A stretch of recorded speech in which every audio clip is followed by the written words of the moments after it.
রংপুর গ্রামের পাশে ছিল একটা বড় জঙ্গল। সে জঙ্গলে ছিল অনেক পশু পাখি, উল্লু পেঁচা, মধু টিয়ে, মিনু পায়রা, শালিক, কাকলি, কাকসহ আরো অনেক পাখি বাস করত। বনের পাখিদের আর্থিক অবস্থা অনেক সচ্ছল হলেও টুনি পাখির অনেক অভাব ছিল। কিন্তু টুনির এত অভাব হলেও টুনি ছিল অনেক সৎ। টুনি সততার সাথে রোজগার করে বেঁচে থাকা সংগ্রাম করত। টুনি জঙ্গলে কুলির কাজ করত। টুনির ছিল একটি সুন্দর মেয়ে, নাম তার টুম্পা। টুম্পা ছিল একদম ওর মা টুনির মতো। টুনি সবসময় টুম্পাকে সততা শিক্ষা দিত। একদিন টুনি টুম্পাকে বলে, মা টুম্পা, তোর রোজ রোজ এসব ডাল সবজি খেয়ে খেয়ে কষ্ট হয় তাই না? আমি তোকে ভালো মন্দ খাবারও দিতে পারি না। এই জঙ্গলে সবাই অনেক ভালো মন্দ খায়, আর আমি তোকে রোজ রোজ সবজি ডাল দিয়ে খাওয়াচ্ছি। তুই আমাকে ক্ষমা করে দে মা। মা, তুমি এভাবে কেন বলছো মা? আমি একদম কষ্ট পাই না।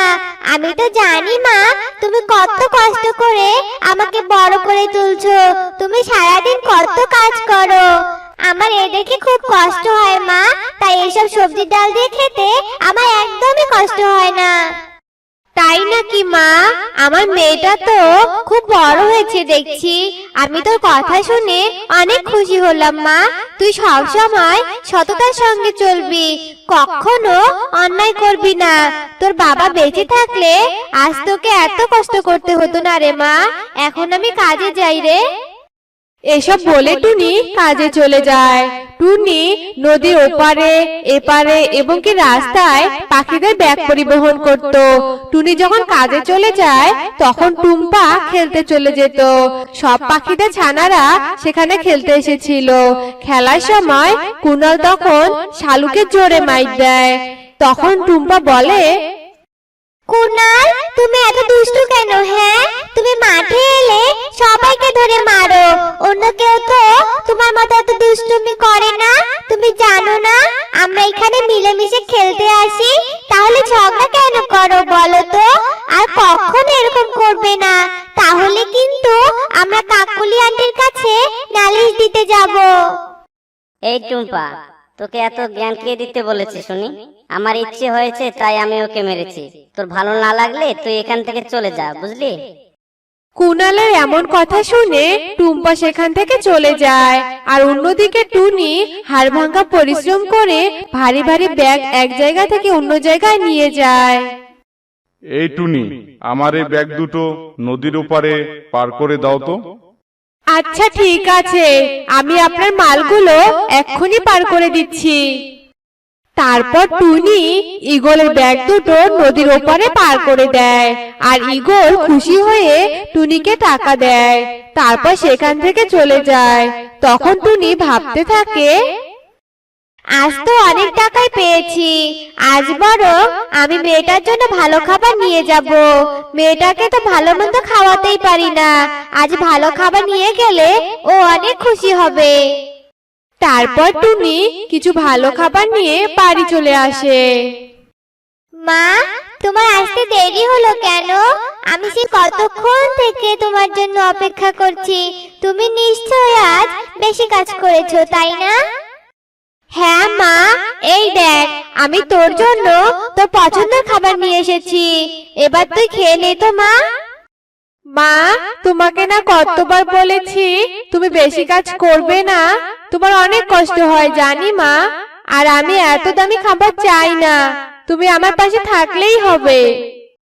হয়েছে হয়েছে, তোকে আর পাকা পাকা কথা বলতে হবে না, এখন খেয়ে নে তো। তারপর টুম্পা আর টুনি খেয়ে নেয়। ওদের অনেক অভাব থাকলেও ওরা তা হাসি মুখে গ্রহণ করছিল।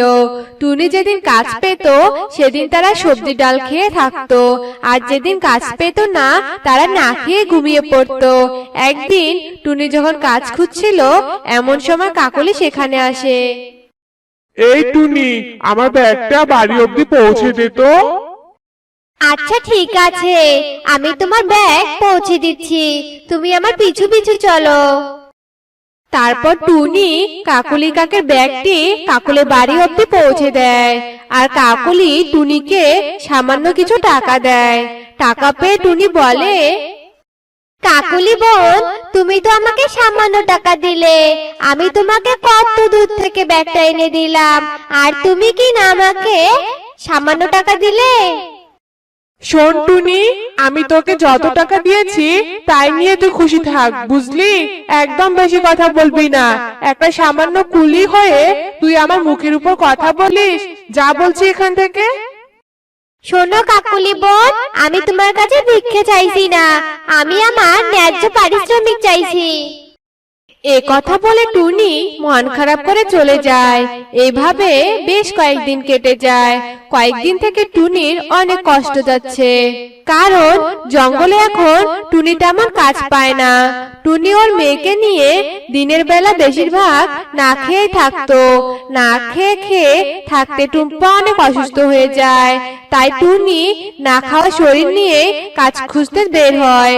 এমন সময় উল্লু বেচা আসে টুনির কাছে। টুনি, আমাকে এই ব্যাগগুলো নদীর ওপারে পার করে দাও তো। আসলে আমি অনেক অসুস্থ, তাই আর বহন করতে পারছি না। তারপর টুনি উল্লু বেচা ব্যাগগুলো নদীর ওপারে পার করে দেয়, আর উল্লু তার ব্যাগ নিয়ে চলে যায়, কিন্তু ভুল করে একটা ব্যাগ ফেলে রেখে যায়। তারপর টুনি সেই ব্যাগটার কাছে যায়, আর ব্যাগে অনেকগুলো টাকা দেখতে পায়। একি, এখানে তো অনেকগুলো টাকা। উল্লু বেচা মনে হয় ভুল করে রেখে গেছে। আমি বরং এক কাজ করি, উল্লু বেচাকে খুঁজে ওনার ব্যাগ ওনার হাতে তুলে দেই।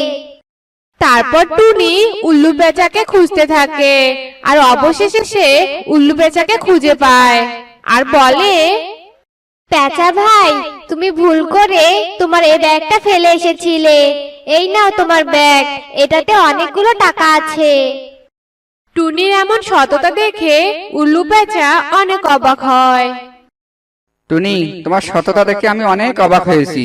তুমি পারতে আমার ব্যাগটি আর ফেরত না দিতে, কিন্তু তুমি সততার সাথে আমার ব্যাগটি আমাকে ফেরত দিলে, তাই আমি তোমাকে পুরস্কার দিতে চাই।